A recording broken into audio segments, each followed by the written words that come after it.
Children, today our lesson 5, subject science of class 6.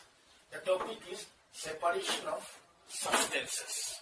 Separation of substances. Our first point is introduction. You have learned about the grouping of things in previous chapter. However, a large number of substances available in nature are mixed with certain other substances.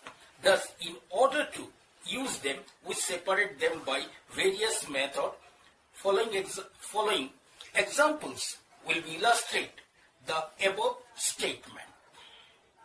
First point. The curd is mixed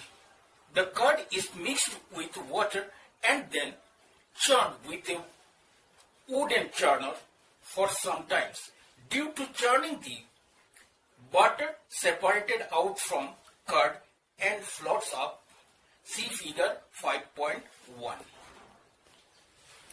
Separating butter from curd by churning method. Our second point, we remove peas from their pods by peeling them. Due to peeling, the two components are formed. Pea shall have no food values for us and are therefore discarded. See figure 5.2. Separating peas from pea shell. Our third is we prepare tea by boiling tea leaves with water for some time.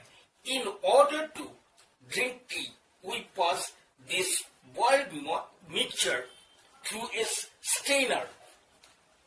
When tea leaves separated out, the tea juice is useful component, whereas the boiled tea leaves are a useless component. See figure 5.3. Separating tea leaves with a strainer. It is the strainer. Our second point, need for separation of mixture. Why we need to separate the mixture? Sometimes naturally occurring substances contain harmful substances. These substances, if used as food, can cause serious diseases. For example, along with arahar dal grows kesari dal, a kind of pulses.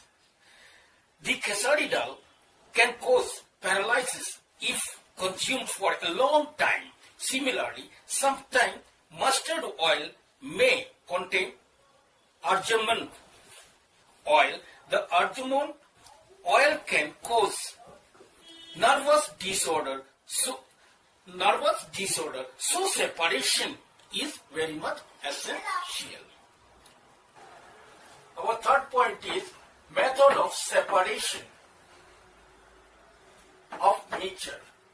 Separation of mixture. Separation of mixture. Various methods are available for separating the components of mixture. The choice of the method depends upon the nature and the properties of its constituent. Our next point is separation of insoluble solids from a mixture. The methods are here: the hand picking, threshing, winnowing, sieving, sedimentation and decantation, increasing rate of sedimentation by loading, and filtration. Now we'll discuss about the hand picking.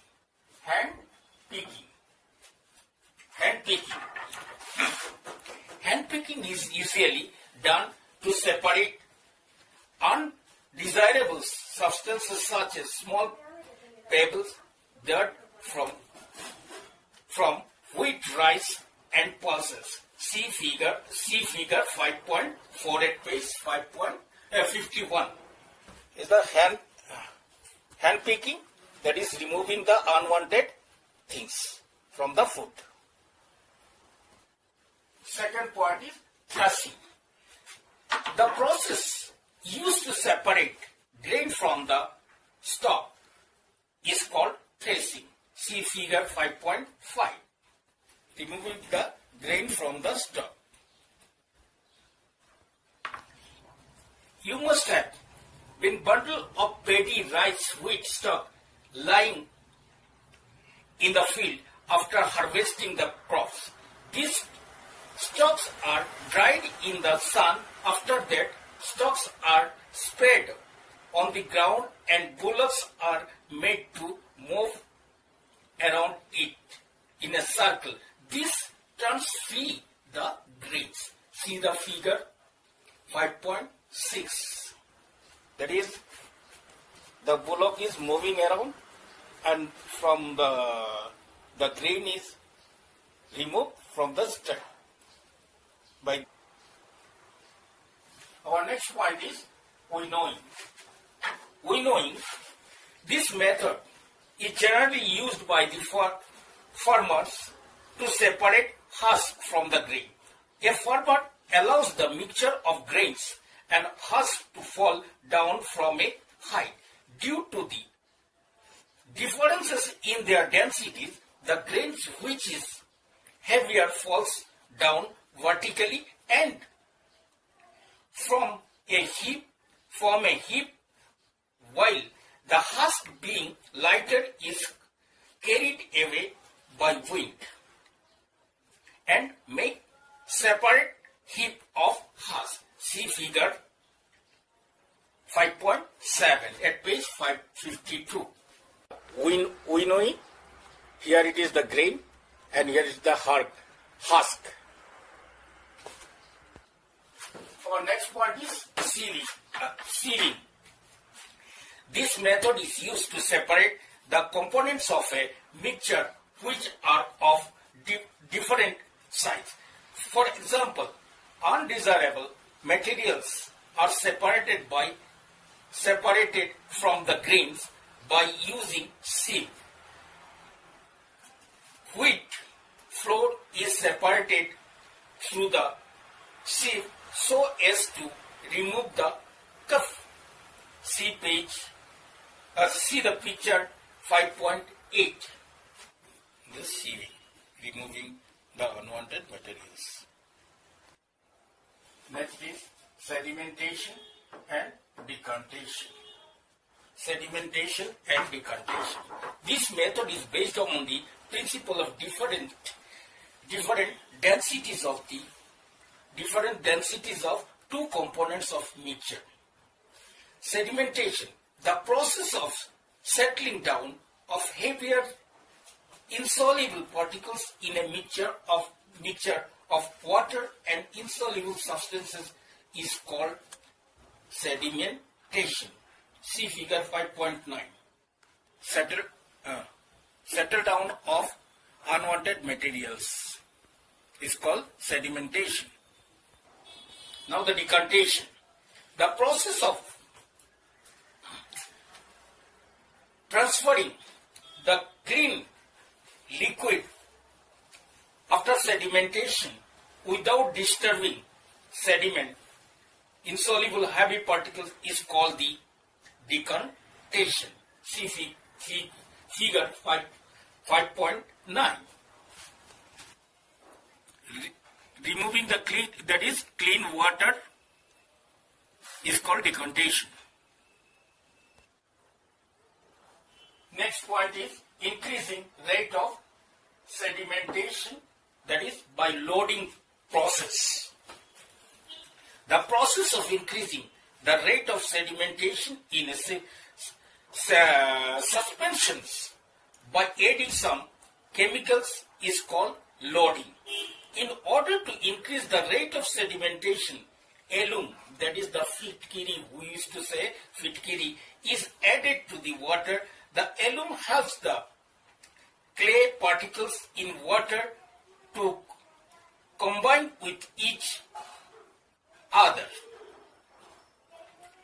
Thus, they become heavy and settle down rapidly. See figure 5.11. This is the process of using the alum to make the water clean in a short period. Our next point is filtration.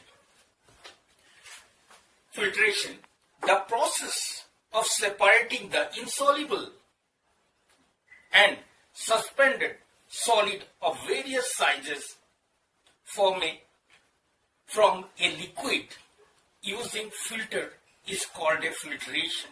That is, to remove the undesirable substances from the water is with the help of a filter paper or maybe some cloths etc. to make the water clean is called the filtration. So see the picture 5.12.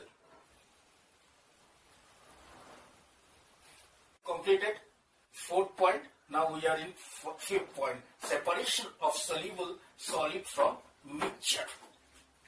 This method is used to separate dissolved solid in a liquid. The method is largely used to obtain common salt from sea water.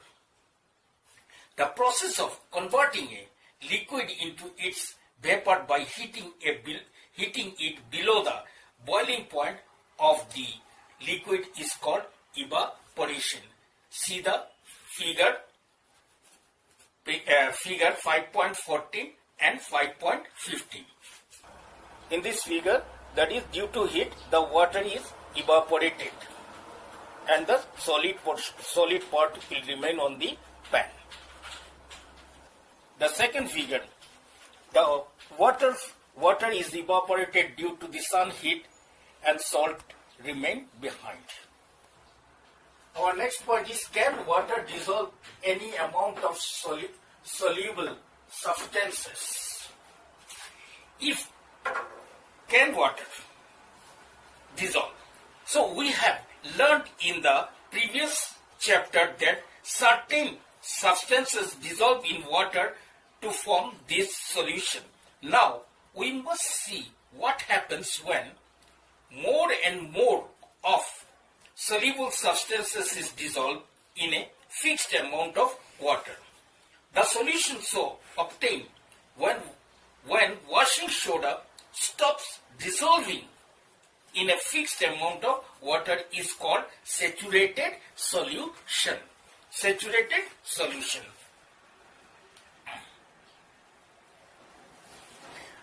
The definition of saturated solution: a solution of a soluble substances which cannot dissolve more of the substances at a glance at a given temperature is called saturated solution. That is, it does not dissolve any more solution is called the saturated solution. Now our next point is homework. What homework?